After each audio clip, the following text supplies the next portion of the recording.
लगभग ये मान लो जब तक टिकट डिक्लेयर नहीं हुए तब तक हमारी लड़ाई सिर्फ यही थी कि भाई कैराना लोकसभा का टिकट बदल जाए हम तो उसी कारण ये जो लड़ाई थी कैराना से चलकर मंडल की हो गई। और मंडल में आपको पता है, लेकिन यहाँ उल्टा है, यहाँ भी लोकतंत्र को राजतंत्र ही बना दिया। अब यहाँ भी परिवारवाद और आगे पीढ़ी दर पीढ़ी उस चीज को आगे आपने चालू कर दिया है कि पहले भाई पिताजी लड़े, फिर बेटा लड़ा, फिर आगे उसका बेटा लड़ेगा। हाल ही में एक फ़ोटो वायरल होता है जिसमें इमरान मसूद एक कार्यक्रम में शिरकत करने के लिए पहुंचते हैं। किसान मजदूर के राष्ट्रीय अध्यक्ष ठाकुर पूरन सिंह के आवास पर पहुंचते हैं। उस फ़ोटो को लेकर ये सियासी गलियारों में तमाम तरह की चर्चाएं हैं।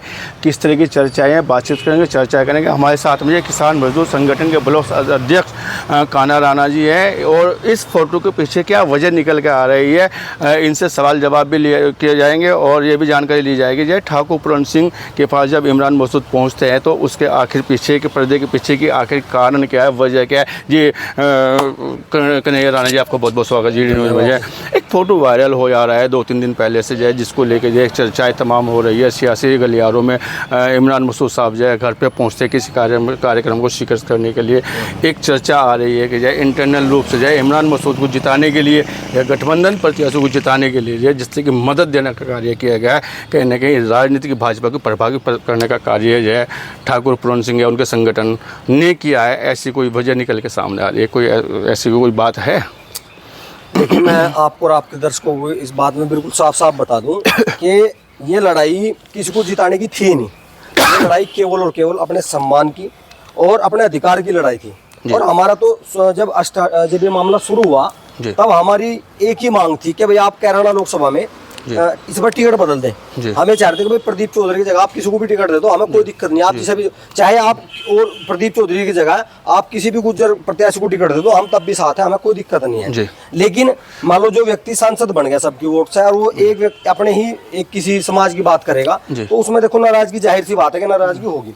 और लड़ाई केवल कैराना लोकसभा की थी, जिसको यहाँ सहारनपुर के जो भारतीय जनता पार्टी के जो लोग थे, जो पदाधिकारी थे या जो वो लोग थे जो ऊपर जो हमारे क्या नाम प्रदेश स्तर के जो लोग हैं उन तक हमारी बात नहीं पहुंचाई। उन्हें ये लगा कि कुछ नहीं है, माध्यम नहीं बन पाए। हाँ, वो नहीं, उन्हें ये लगा कि कुछ नहीं है, 2-4 आदमी हैं, इनके कहने से क्या होगा जी। लेकिन हमने बहुत लगभग ये मान लो जब तक टिकट डिक्लेयर नहीं हुए तब तक हमारी लड़ाई सिर्फ यही थी कि भाई कैराना लोकसभा का टिकट बदल जाए। हम ये भी नहीं कहते कोई हमें दे दे, हमें कहते बीच का माध्यम निकाल लो। आप कश्यप समाज को दे दो, आप ब्राह्मण समाज को दे दो, आप किसी भी समाज को टिकट दे दो, सैनिक समाज को दे दो, हम वोट देंगे और चुनाव जिताओगे। क्योंकि भारतीय जनता पार्टी में पिछली बार कैराना लोकसभा में जो इस बार प्रत्याशी थे प्रदीप चौधरी जी, जब वो पिछली बार चुनाव लड़े तब हमारे जैसे युवाओं ने मतलब गांव के अंदर एक ऐसा माहौल बनाया, लोगों को घर से अपने साधनों में बिठाया, साधन ट्रांसपोर्ट का जुनून था, मतलब एक तरीके से भाजपा का जुनून था। प्रदीप चौधरी के नाम पर ही चुनाव था, खाली भाजपा के नाम पर तो था नहीं। प्रदीप चौधरी चुनाव लड़ रहे थे तो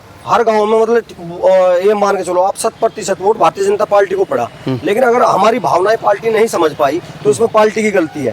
और लड़ाई केवल कैराना की थी, ये तो मंडल की लड़ाई तब हुई जब पार्टी ने हमें बिल्कुल इग्नोर कर दिया। फिर हमें लगा कि भाई अपना होने का वजूद जब तक हम नहीं दिखाएंगे, जब तक ये बात हम साबित नहीं कर पाएंगे कि हम भी हैं, तो शायद तब तक हमें मतलब पार्टी भी और संगठन के जितने लोग हैं वो हमें सीरियस नहीं लेंगे। उन्हें तो ये लगेगा नहीं भाई पिछली बार भी राजपूत समाज पूरा साथ था, इस बार भी साथ है।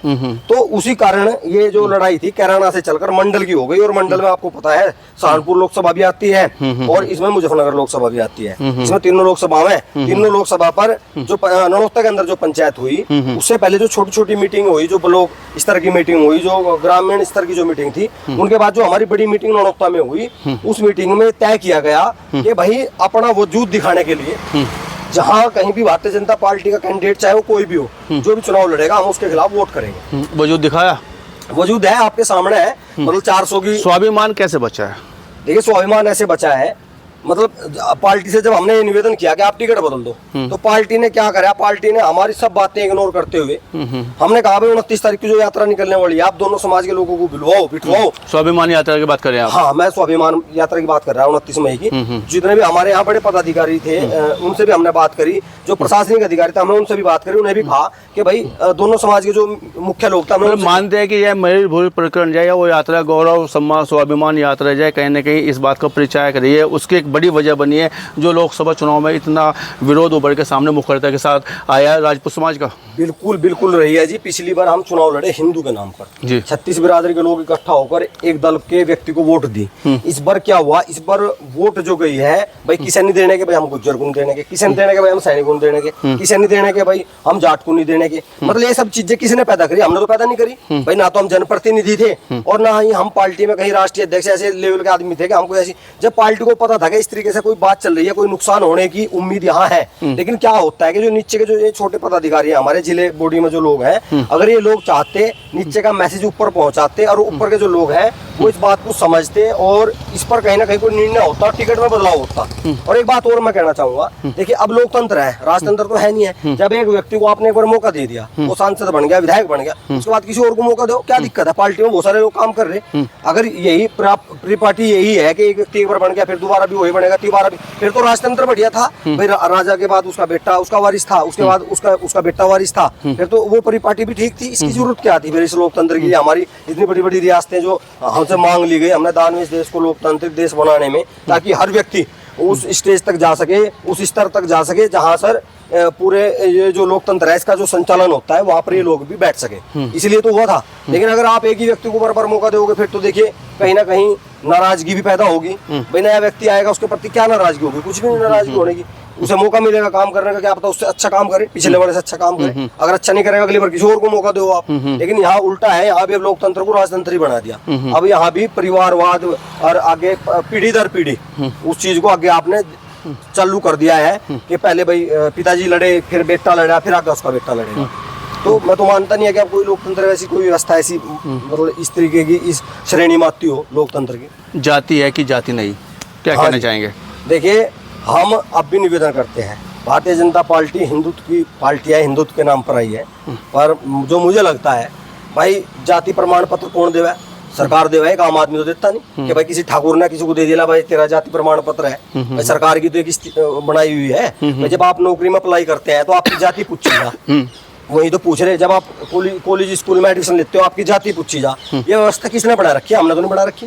अगर ये हमारी और इसी देश के अंदर जो इस देश के लिए सबसे बड़ा अभिशाप है, इसी देश के अंदर आज आपने पुल का निर्माण किया और वो 1 महीने के अंदर ढह गया, गिर गया। ये सब उसी का कारण है जो एक अभिशाप है, आरक्षण, जिसको इस देश के जो हमारे हम जिन्हें मानते हैं कि जिन्होंने इस देश का संविधान लिखा, उन्होंने केवल 10 साल के लिए इसलिए लागू कराया था कि जो पिछड़े हुए जो लोग हैं, जो गरीब लोग हैं, वो भी उस आरक्षण को प्राप्त करके इस श्रेणी में आ सके। और आज देश आजाद हुए 73 साल हो गए, 73 साल से भी ज्यादा हो चुके हैं, लेकिन आज भी हम उसी परिपाटी में हर आदमी, एक राजनीतिक दल, एक विधायक, एक मंत्री और एक सांसद केवल और केवल अपने लिए काम कर रहे हैं, देश के लिए काम नहीं कर रहे। अगर ये लोग देश के लिए काम करते तो कहीं ना कहीं ये जो देश के लिए अभिशाप है, ये जो आरक्षण है, इसे खत्म किया जाता। लेकिन अभी क्या, केंद्र सरकार में ठहरी इसके लिए वोट के लिए, राज्य सरकार में ठहरी किसके लिए? वोट के लिए। तो हर आदमी कहीं ना कहीं अपनी वोट के लिए गलत बात को बढ़ावा दे रहा है। इसी वजह से कहीं ना कहीं आज ये स्थिति इस देश के अंदर पैदा हो चुकी है। घर की लड़ाई में जो गठबंधन प्रत्याशी लाभ ले गया। देखिए घर की लड़ाई, बिल्कुल जो लोग आज मतलब जाए जिन्होंने, जिनके लिए एक सोचा भी नहीं था, जातिवाद को लेके, स्वाभिमान को लेके, तमाम मामलों को लेके, तमाम बातों को लेके राजपूत जो समाज है वो जो है भाजपा का बड़ा सपोर्टर समाज है। लेकिन इस बार जो जिस तरह का जो है परिचय राजपूत समाज ने दिया है, गठबंधन प्रत्याशी को जो है सपोर्ट करने का कार्य किया है, कभी ऐसा जो है, देखिए राजपूत समाज को लेके कभी इस तरह का जो है विचार नहीं किया गया, चाहे वो सियासत वजह रही हो, चाहे वो सामाजिक रही हो, चाहे वो हिंदुत्व की वजह रही हो। हालांकि मैं इस बात को जो है पूरा वो नहीं, लेकिन सवाल पूछना हमारा जो फ़र्ज बनता है। तो लगता है कि जो है इस लड़ाई का लाभ जो है गठबंधन प्रत्याशी लेके चले गए। देखिए जब दो भाई लड़ेंगे किसी न किसी को तो फायदा होगा। जब दो आदमी, फायदा दिया है राजपूत समाज ने। नहीं मैं बता रहा हूँ, मैं अपने लोगों की बात बता रहा हूँ। हमारे जो लोग हैं ना, रघुकुल रीत सदा चली आई, प्राण जाई पर वचन न जाई। जब रणोत्ता रीत बदल दी इस बार, तो जो रणोत्था में जो हमारी, नहीं रीत बदल दी ना इस बार। हाँ मैं बता रहा हूँ, जो रणोत्था में हमारी पंचायत वाली बात पे बात नहीं कर रहा। नहीं आप मैं आ रहा हूँ उसी बात पे। ये तो स्लोगन इसलिए बोला गया था क्योंकि हम भगवान श्री राम के वंशज है। हमारे यहाँ एक नियम चलता आया है कि भाई हमारी जान जा सके, हमारा वचन नहीं जानेगा। और इस बार लड़ाई वचन की थी। हमने अपनी शाकुंभरी माता, रघुकुल रीत सदा चली आई, कुछ भी हो भाजपा को वोट न जाइए। हाँ देखिए इस बात तो ये कर दिया हमारे लोगों ने भाजपा के खिलाफ वोट नहीं दिया है। आप आंकड़े उठवाइए। नहीं, भाजपा को भी तो दिया। हाँ, मैं वही कह रहा हूँ ना, अगर हम लोग भाजपा के खिलाफ वोट देते तो गठबंधन प्रत्याशी जो सहारनपुर सीट से लड़ रहे थे लगभग 2.25 लाख वोटों से जीतते।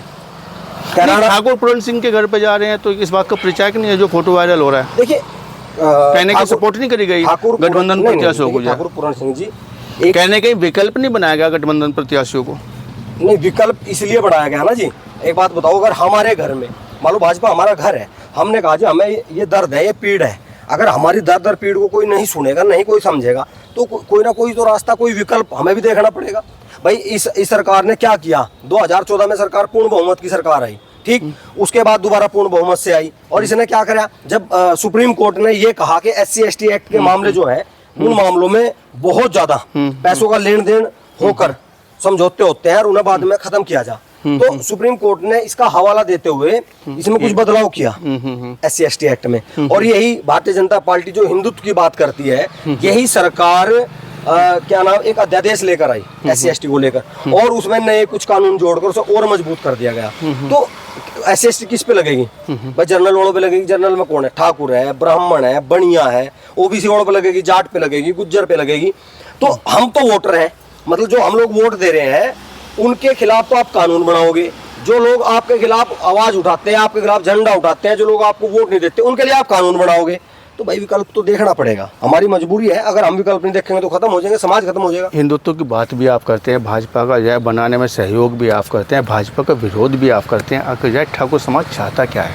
नहीं, देखिए, हमने कहा है, मैं जब यहाँ सरकार नहीं थी, जब यहाँ पे अखिलेश जी की सरकार थी, समाजवादी की सरकार थी, मैं जिला सह संयोजक रहा हूँ विश्व हिंदू परिषद बजरंग दल का, और हमने इतनी लड़ाइयाँ लड़ी हैं इस सरकार के लिए, इस पार्टी के लिए, इस दल के लिए, जो इसकी नीति थी उनकी लड़ाई लड़ी है, गोरक्षा के लिए लड़ाई लड़ी है, हिंदुत्व के लिए लड़ाई लड़ी है, लव जिहाद के लिए लड़ाई लड़ी है, धर्मांतरण के लिए लड़ाई लड़ी है। लेकिन जो लोग लड़ाई लड़ेंगे, जो लोग आपका सहयोग करेंगे, आपके लिए लोगों को जोड़ेंगे, आप उनके खिलाफ कानून बनाओगे, तो विकल्प तो ढूंढना पड़ेगा, लाजमी सी बात। अब स्वाभिमान की लड़ाई लड़ रहे हैं। हाँ, स्वाभिमान, सारी लड़ाई छोड़ दी, हिंदुत्व की छोड़ दी, गोरक्षा की छोड़ दी, तमाम लड़ाई छोड़ दी, अब स्वाभिमान की लड़ाई लड़ रहे हैं। नहीं, देखिए, हिंदुत्व की लड़ाई भी एक स्वाभिमान की लड़ाई है भाई। राजपूत समाज 36 बिरादरी को लेकर चलता है अपने साथ।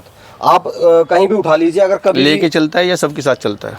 नहीं, सबको साथ लेकर चलता है। आप ग्रामीण क्षेत्र में अगर जाओगे जहाँ पर राजपूत परिवार रहते हो और वहाँ पर और बिरादरी के लोग रहते हैं, अगर उन्हें कभी भी हमारी आवश्यकता पड़ी है, मैं अपने गांव की बताता हूँ आपको। मेरा गांव रायपुर कुंडी है, सरसावा के पास। हमारे यहाँ एक हमारे बाबा जी हुए ओम प्रकाश सिंह, उनके आगे बेटे हैं, दिनेश है, पिंटू है, ठीक है जी। तो क्या नाम, उन्होंने क्या किया, उन्होंने गाँव में जो हमारे दलित समाज के जो लोग रहते हैं, उनको जो अपनी जमीन थी, जो महंगी जमीन थी, जिसे बोलते हैं हम, जैसे गांव के बसाने का कार्य किया। हाँ जी, बसाने का काम किया, मतलब कोई पैसा नहीं लिया, केवल लोगों को बसाया, लोगों को जमीन दी। हमारे पास में कुतुबपुर गांव पड़ता है, वहाँ पर हमारे भाई हैं, कमल प्रधान जी है, संजू प्रधान जी है, उनके बाबा जी के टाइम में क्या हुआ, पानी आ गया। वहाँ के जो मुस्लिम समाज के जो लोग थे, उनके घर पानी में चले गए, बह गए। तो वो लोग चल दिया, उस टाइम घोड़ा बुग्गी होती थी, अपना बड़द बुग्गी, झोटा बुग्गी, इनमें बैठ के चल दिए। तब जब उनकी दादी जी को पता लगा भाई क्या मामला है, भाई क्रिकेट का मामला है, जान लग रहा है, इनके घर पानी में, जमुना जी के पानी में बह गए। तो उन्होंने कहा भाई कहाँ जाओगे? बोला जगह तो रही नहीं, हमारी जमुना में गिर गई। तब उन्होंने बिल्कुल गाँव के गोरे की जमीन, जो नज़दीक की जमीनें होती है, जो महंगी जमीनें है, उस जमीन में उन्हें लोगों को बसाने का काम करा। तो हम लोगों ने तो इसलिए कह रहे हैं कि हम 36 बिरादरी को साथ लेकर चलते हैं, कुल मिलाकर आप ये कहने चाह रहे हैं सपोर्ट देने की नीयत नहीं थी, केवल जो स्वाभिमान बचाने की बात रही थी। बिल्कुल बिल्कुल, हमने उसी के तहत जो सपोर्ट किया गया गठबंधन प्रत्याशी को, आप ये कहना चाह रहे हैं। ठाकुर पूरन सिंह की नीयत या तमाम राजपूत समाज की नीयत इस तरह की थी, लेकिन जब गुलदस्ता ले रहे हैं या परिवार में बैठ रहे हैं, तो ऐसी कोई वजह सामने नहीं आ रही। फिर अपने सवाल को रिपीट कर रहा हूँ, एक जनप्रतिनिधि, चाहे वो सांसद हो चाहे विधायक हो, बनने के बाद वो सबका होता है। जब वो बन जाता है, जब सरकार बन जाती है, वो सबकी होती है। ऐसा नहीं है वो सिर्फ उसी का काम करेगी जिसे उसने वोट दी है, ऐसा नहीं है। ऐसे ही इमरान मसूद साहब जब सांसद बने हैं तो उन्हें ये लगा कि भाई कहीं ना कहीं तेरी जीत में एक योगदान ठाकुर पूरन सिंह जी का भी है। आभार व्यक्त किया आप लोगों का, हाँ, राजपूत समाज का पूरे मैं ये कह रहा हूँ, ये तो इतिहास बन गया, ये तो एक इतिहास बन गया। बहुत सारे ठाकुर उम्मीदों पर खरा उतर पाएगा जनप्रतिनिधि जो गठबंधन प्रत्याशी बने। मेरे समाज की उम्मीद एक ही होती है, केवल और केवल सम्मान। जो आदमी हमें सम्मान देगा उसके तो हम ऋणी हो जाते हैं, उसके लिए हम अपने प्राण देने तो तैयार हो जाते हैं। इस लोकसभा में, इस विधानसभा में जो हमारे देश के ये बने हुए जहाँ कानून बनते हैं, हमने बहुत सारे राजपूतों को भी चुन के भेजा है, लेकिन आज तक किसी भी राजपूत ने देश की सबसे बड़ी जो पंचायत घर है, लोकसभा है जो हमारी, उसके अंदर कभी किसी ने भी ये नहीं कहा कि रघुकुल रीत सदा चली आई, प्राण जाई पर वचन न जाई। इमरान उम्मीदों पर खरे उतर गए। हाँ बिल्कुल, पहली बार में बिल्कुल बिल्कुल। देखिए हम ये कह रहे हैं कि हमने उन्हें अप्रत्यक्ष रूप से लाभ दिया है, प्रत्यक्ष रूप से लाभ नहीं दिया, लेकिन ना चाहते हुए, लेकिन उसके बावजूद भी उस व्यक्ति ने इतना एहसान, मतलब वो इस समाज का मान रहा है कि अगर उनसे कोई सवाल करता है, बच्चा गा रहा है वहाँ, तो जय रघुकुल रीत सदा चली आई, मसूद परिवार का बच्चा गा रहा है। बिल्कुल बिल्कुल बिल्कुल, गा भी रहे हैं, काम भी कर रहे। जी जी। अभी जिस मामले में हम यहाँ कप्तान साहब के आए हुए थे, अभी शयान मसूद आए, उन्हें पता लगा कि ठाकुर समाज का मामला ऐसा मामला है, सपोर्ट किया। हाँ, वो तुरंत आए, उन्होंने तुरंत हमारी बात एसपी देहात साहब के सामने रखी। चलिए, बातचीत करने के लिए बहुत बहुत धन्यवाद, बहुत बहुत आभार, बहुत बहुत शुक्रिया आपका। जय